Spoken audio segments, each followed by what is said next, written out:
তুমি এত কিছুর পরেও তোমার মাকে বাড়িতে নিয়ে এসছো, আমাকে তোয়াক্কা করে তুমি তোমার মাকে নিয়ে আসছো। তোমাকে কি তোয়াক্কা করবো? এই সংসারটা চালাই আমি, ইনকাম করি আমি। আমি 5 তলায় বসে এসির বাতাস খাবো, আর আমার মা রাস্তা রাস্তা চা বিক্রি করবে, ভিক্ষা করবে, সে গাছের নিচে থাকবে। দেখো, এই সংসারটা আমার, এই সংসারটা আমি মেনটেন করি, তাই আমি যা বলবো তাই হবে। আমি তোমার মাকে নিয়ে থাকবো না এই বাড়িতে। কে কার সাথে থাকবে বা না থাকবে এটা একান্ত ডিসাইড করব আমি। তুমি ডিসাইড করার কে? কে তুমি? আমি তোমার বউ। এই বাড়িটা আমার, আর এই সংসারটাও আমার। এই সংসারের সব দায়িত্ব আমি পালন করি, তুমি তো তেমন কিছুই করো না। সো আমি এই সংসারের যে ডিসিশন দিব সেটাই ফাইনাল। আর তোমার মা তোমার ছোট ভাইয়ের ঘরে টিকতে পারেনি, আমার ঘরে কেন টিকবে? হ্যাঁ, তোমার কি মনে হয় যে উনি অত ভালো একটা মেয়ের সাথে টিকতে পারলো না, আমার সাথে টিকতে পারবে? কখনোই না। আমি তোমার মাকে নিয়ে এই এক ছাদের নিচে কোনো দিনও থাকবো না। এখনো সময় আছে, তোমার মাকে বের করো। বাহ, এই বাড়ি তোমার, তোমার কথা মতো চলবে। এই বাড়ি আমার, আমি আমার টাকায় কিনেছি, পরিশ্রমের টাকা দিয়ে কিনেছি।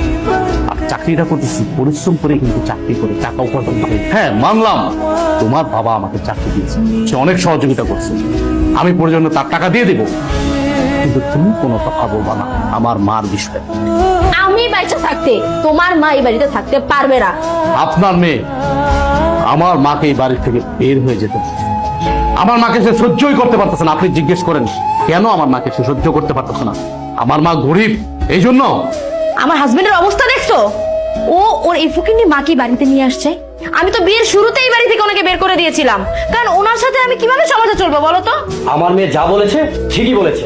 তোমার মায়ের বেশ পোশাক দেখেছো কি নোংরা? তোমার মা আমার মেয়ের সাথে মানিয়ে চলতে পারে। আরে তোমাকে আমার মেয়ে ভালো ব্যক্তি বিয়ে করেছে, সেই জন্য গ্রাম থেকে তুলে নিয়ে এসে আমি তোমাকে চাকরি দিয়ে প্রতিষ্ঠিত করেছি। তাই বলে তোমার এই গায়া মাকে আমার মেয়ের বাড়িতে নিয়ে আসবা? আপনার মুখে এই টাইপের কথা কখনো মানে না। আপনি একটা শিক্ষিত, ভদ্র, মার্জিত ফ্যামিলির লোক। আপনি আপনার মেয়েকে বোঝাবেন কি? উল্টা আপনি দেখাচ্ছে আরেকটা। এখন বুঝতে পারছি আমার বউ, আপনার কারণে আমার বউ নষ্ট হচ্ছে। আপনার মতো বাবা যে ফ্যামিলিতে আছে, ওই ফ্যামিলিতে কখনো সুখ আসবে না। তো আমি আপনার সাথে বাড়াবাড়ি করতে চাচ্ছি না, কারণ আপনি আমার শ্বশুর। আপনি এখন এই মুহূর্তে আমার বাড়ি থেকে বেরোন, আমার বাড়ি থেকে। ঠিক আছে, যাচ্ছি।